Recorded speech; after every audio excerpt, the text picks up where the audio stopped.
पुरी का जगन्नाथ मंदिर दुनिया के सबसे ज्यादा अमीर मंदिरों में से तो नहीं है, लेकिन फिर भी हर साल यहाँ पे होने वाली विश्व प्रसिद्ध रथ यात्रा में विश्व भर से लगभग 10 लाख लोग इकट्ठे होते हैं। और इतना ही नहीं, ये रथ यात्रा दुनिया के कोने कोने से निकाली जाती है। और अगर देखा जाए तो ऐसा हो भी क्यों ना, आखिर वो ब्रह्मांड के भगवान की रथ यात्रा है और उसमें इतने लोग ना आए या फिर अलग अलग देश में इस त्योहार को ना मनाएं, तो ऐसा तो हो ही नहीं सकता। ये वही बात है, जैसे भगवान अपने भक्त के साथ हर जगह होते हैं, वैसे ही ये भक्तों का तरीका है हर जगह अपने भगवान के साथ रहने का। पुरी का जगन्नाथ मंदिर भक्ति और श्रद्धा का प्रतीक है और हर साल श्रद्धालुओं का इस रथ यात्रा में हिस्सा लेना इस विश्वास का प्रमाण। जहाँ इस त्योहार और इस मंदिर के कई ऐसे राज हैं जो छुपे हुए हैं, तो वहीं कई ऐसी गुत्थियां भी हैं जिसे आज का विज्ञान भी नहीं सुलझा पाया। ऐसी बहुत सी चीजें हैं, जैसे कि जगन्नाथ जी की मूर्ति बनाने के लिए एक स्पेसिफिक पेड़ का सपना सिर्फ वहाँ के पुजारी को आता है और लाखों पेड़ों में से सिर्फ एक वही पेड़ होता है जिसे मूर्ति बनाने के लिए इस्तेमाल किया जाता है।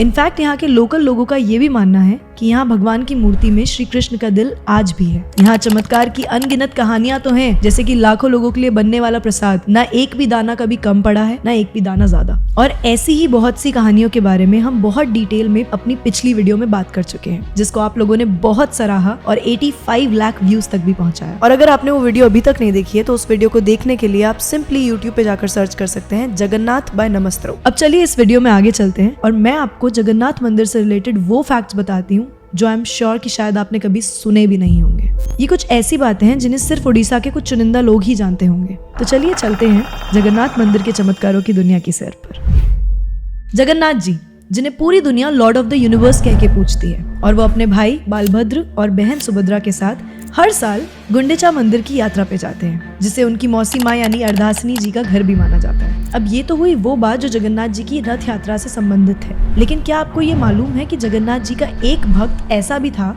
जिसने इस्लाम धर्म छोड़कर हिंदुत्व अपना लिया, और वो भी सिर्फ इसलिए कि वो जगन्नाथ जी के दर्शन कर पाए और मंदिर में प्रवेश कर पाए। क्योंकि जैसा हमने पिछली वीडियो में सुना, जगन्नाथ मंदिर के अंदर सिर्फ और सिर्फ हिंदू धर्म के लोग ही प्रवेश कर सकते हैं। तो मैं बात कर रही हूँ सलबेगा की। एक मुस्लिम परिवार में पैदा हुआ सलबेगा शुरू से ही अपने पिता के काम में हाथ बटाता था, और ये वो दौर था जब भारत में मुगलों का राज था। तो उस वक्त सलबेगा ने काफी लड़ाइयाँ भी लड़ी, लेकिन एक लड़ाई में वो बहुत ज्यादा घायल हो गया। सलबेगा जिंदगी और मौत के बीच में लड़ रहा था, और यही देखकर उनकी माँ बहुत परेशान हुई। उन्होंने विष्णु जी की आराधना करना शुरू किया और सलबेगा से भी यही कहा कि वो विष्णु जी की प्रार्थना करने लगे। अपनी माँ की बात मानते हुए सलबेगा ने विष्णु जी की आराधना करना शुरू की और उनकी भक्ति में लीन हो गया। ताज्जुब की बात यह थी कि मौत के बिल्कुल नजदीक पहुंचने के बाद भी अचानक सलबेगा की सेहत ठीक होने लगी, घाव भरने लगे और वो फिर से बिल्कुल तंदुरुस्त हो गया, जो कि किसी भी चमत्कार से कम नहीं था। ये सब होने के बाद सलबेगा का विश्वास विष्णु जी की आराधना को लेकर और अटूट हो गया और वो दिन रात उनका नाम जप करने लगा। सलबेगा की भक्ति देख उनकी माता जी ने उन्हें जगन्नाथ जी के बारे में बताया और ये बताया कि हर साल पुरी से एक रथ यात्रा निकलती है जिसकी बहुत मान्यता है और जिसमें खुद भगवान जगन्नाथ जी विराजमान होते हैं। वो अपने भाई और बहन के साथ पूरे शहर की सैर करते हैं। जब सलबेगा को ये सब कुछ पता चला तो जगन्नाथ भगवान के मंदिर गया, और जब वो वहाँ पहुंचा तो उसे दर्शन करने से रोक दिया गया। कारण सिर्फ एक ही था, सलबेगा हिंदू धर्म से नहीं था और मंदिर में प्रवेश सिर्फ हिंदू समुदाय के लोग ही कर सकते थे। पर सलबेगा हारने वाला नहीं था, उसकी भक्ति और विश्वास जगन्नाथ जी में भी अटूट था। तो वहां से अपना मन बनाकर ब्रज की ओर निकल गया, जिसे हम आज के दिन वृंदावन के नाम से जानते हैं। ब्रज पहुंचकर सलबेगा सभी साधुओं के साथ भजन कीर्तन करने लगा, उनके साथ रहने लगा और कोशिश करने लगा कि उसे ज्ञान की प्राप्ति हो जाए। वो उनकी बातों को ध्यान से सुनता था, समझने की कोशिश करता था, ताकि वो हिंदू देवी देवताओं के बारे में और हिंदू धर्म के बारे में अच्छे से जान सके। हिंदू धर्म के अनुसार पूजा पाठ का ज्ञान लेने के बाद सलबेगा दोबारा जगन्नाथ जी के दर्शन करने के लिए आया, और ये वो समय था जब जगन्नाथ जी की रथ यात्रा निकलनी थी। पर वहां तक पहुंचते पहुंचते वो इतना ज्यादा बीमार हो गया कि उसने रथ यात्रा को देखने की और जगन्नाथ जी के दर्शन की आशा ही छोड़ दी। पर उसके मन की श्रद्धा उसे हार नहीं मानने दे रही थी। उसने भगवान विष्णु की आराधना फिर से करना शुरू करी और उनसे जगन्नाथ रथ यात्रा देखने की मन्नत मांगने लगा। भगवान विष्णु पे अटूट विश्वास और अपने दिल में श्रद्धा लेकर वो यात्रा देखने के लिए निकल तो गया, पर जब तक वो वहाँ पहुँचता तब तक यात्रा को वापस ले जाने का समय हो चुका था। पर भगवान का चमत्कार तो देखो, जब सलबेगा वहाँ पहुंचा तो उसे पता लगा कि जगन्नाथ जी का रथ कब से एक ही जगह पर रुका हुआ है। सबकी बहुत कोशिशों के बाद भी वो रथ वहाँ से नहीं हिला, क्योंकि भगवान खुद अपने भक्त का इंतजार कर रहे थे। जैसे जैसे ही सलबेगा वहाँ पहुंचा और उसने रथ के दर्शन किए, वो रथ अपने आप चल पड़ा। तो सलबेगा के दर्शन तो हो ही गए और इसी दिन के बाद वो श्री जगन्नाथ जी का सबसे चहीता भक्त भी कहलाने लगा। इनफैक्ट सलबेगा की मृत्यु के बाद उसका अंतिम संस्कार भी उसी जगह किया गया जहाँ जगन्नाथ जी ने उसके इंतजार में अपना रथ जाम कर दिया था, और वहीं उसके गौरव में उसके लिए समाधि भी बनाई गई। और ये कहानी सिर्फ काल्पनिक नहीं है। आज भी जगन्नाथ जी की रथ यात्रा जब निकलती है तब उनका रथ सलबेगा की समाधि पे रुकता ही रुकता है, उसकी भक्ति के गौरव में।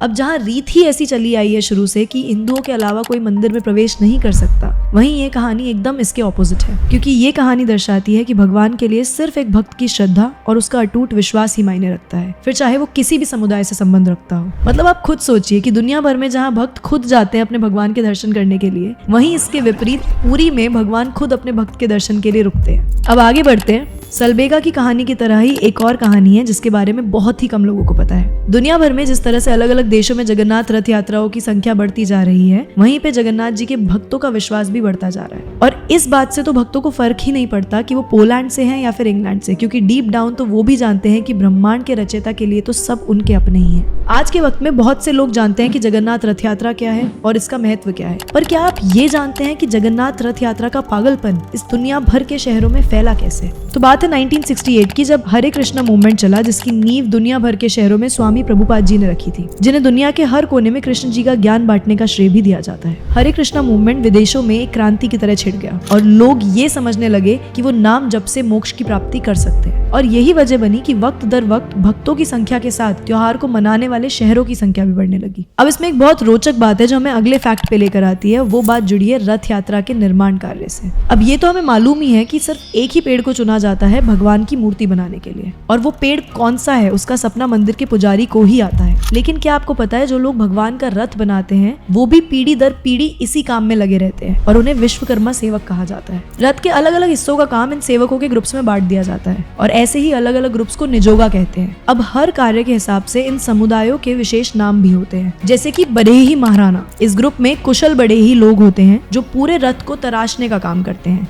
ऐसे ही दूसरा ग्रुप होता है चंदाकार। इसमें जो लोग होते हैं वो अलग अलग पार्ट्स को पहुंचाने का और लगाने का काम करते हैं। फिर आते हैं रूपाकार। इनका काम होता है कि अलग अलग चित्र बनाकर रथ को पेंट करते हैं और उसको बहुत ही खूबसूरत बनाते हैं। और ऐसे ही और भी काफी समूह हैं जिनके अलग अलग नाम और अलग अलग कार्य हैं, और इन्हीं में से एक ग्रुप है जो प्रसादा बनाने का काम करता है। पिछली वीडियो में आपने ये तो सुन ही लिया कि मंदिर में प्रसाद बनाने के लिए 5 से 6 मिट्टी के बर्तन लगते हैं, और जो बर्तन सबसे ऊपर होता है उसका प्रसाद सबसे जल्दी बनता है, जबकि जो बर्तन सबसे नीचे होता है वो आग की सतह पे होने के बाद भी सबसे आखिर में खाना पका पाता है। ये कहानी तो हम सबने सुन ली, पर क्या हमने कभी करामा खिचड़ी के बारे में सुना है? तो चलिए आज सुनते हैं।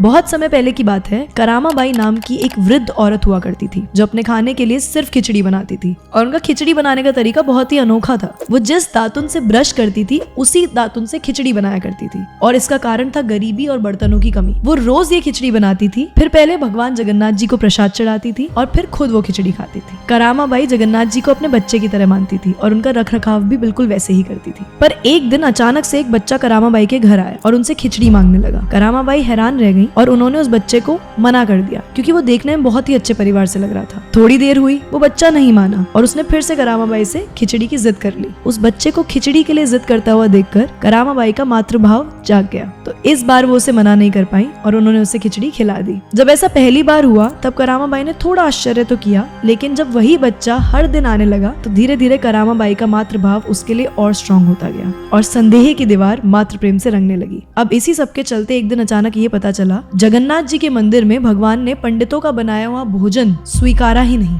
अब ये कैसे पता चलेगा कि भगवान ने भोजन स्वीकारा कि नहीं? पुरी के जगन्नाथ मंदिर में भगवान को भोजन कराने से पहले कुछ ऐसे रिचुअल्स होते हैं जो वहाँ के मुख्य पंडित परफॉर्म करते हैं। वो भोजन को अपने दोनों हाथों में लेते हैं और उसमें ये देखते हैं कि इसमें भगवान की आकृति दिख रही है या नहीं, क्योंकि अगर आकृति दिख रही है तो मतलब भोजन स्वीकृत है, और अगर नहीं दिख रही है तो उसका उल्टा। और उस दिन एकदम यही हुआ।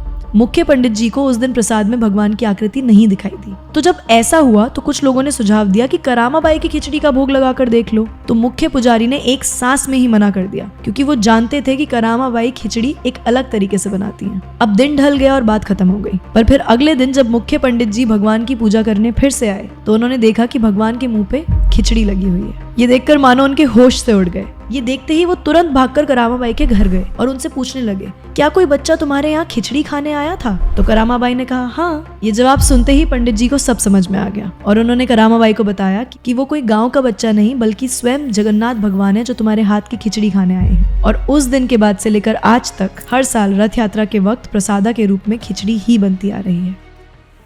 मैं जानती हूँ अब तक आप ये तो जान चुके होंगे कि ऐसी एक नहीं पर अनेकों कहानियां हैं जो इंसान और विज्ञान के होश उड़ाने के लिए काफी हैं, और ऐसे ही कई रहस्य और चमत्कार भी हैं जो आज भी वहाँ के रहने वाली जनता को मालूम है, पर हमें उनके बारे में कोई आइडिया नहीं। जिसका एक कारण ये भी है कि भगवान की लीला हर किसी के समझने की बात ही नहीं। इसे सिर्फ वही समझ सकते हैं जो या तो सलबेगा जैसे तपस्वी हो या फिर वो जिनका श्रद्धा और विश्वास भगवान में अटूट है। समझने वाली बात ये भी है, ऊंच नीच, सच्चा झूठा, अपना पराया, भगवान के मंदिर में ये सब नहीं चलता। भगवान की श्रद्धा और उनकी सेवा इन सब से बहुत ऊपर है। मैं इस वीडियो के आखिर में बस यही आशा करती हूँ कि आपको ये वीडियो पसंद आई होगी और इस वीडियो को आप जगन्नाथ जी के हर उस भक्त तक पहुंचाएंगे जिन्हें ये अनसुनी कहानियां सुननी चाहिए और आज की दुनिया के अनुसार भगवान और भक्तों के बीच के प्रेम को पहचानना चाहिए। नमस्ते, आपके लिए ऐसा ही कंटेंट और कहानियां लाता रहेगा, तो हमें आज ही सब्सक्राइब कर लें ताकि आप कोई भी ऐसा अपडेट और नया कंटेंट मिस ना कर पाए। और अगली वीडियो आप जिस भी टॉपिक पे चाहते हैं वो हमें कमेंट बॉक्स में जरूर बताएं। मैं मिलती हूँ आपसे अगले वीडियो में। जय श्री जगन्नाथ।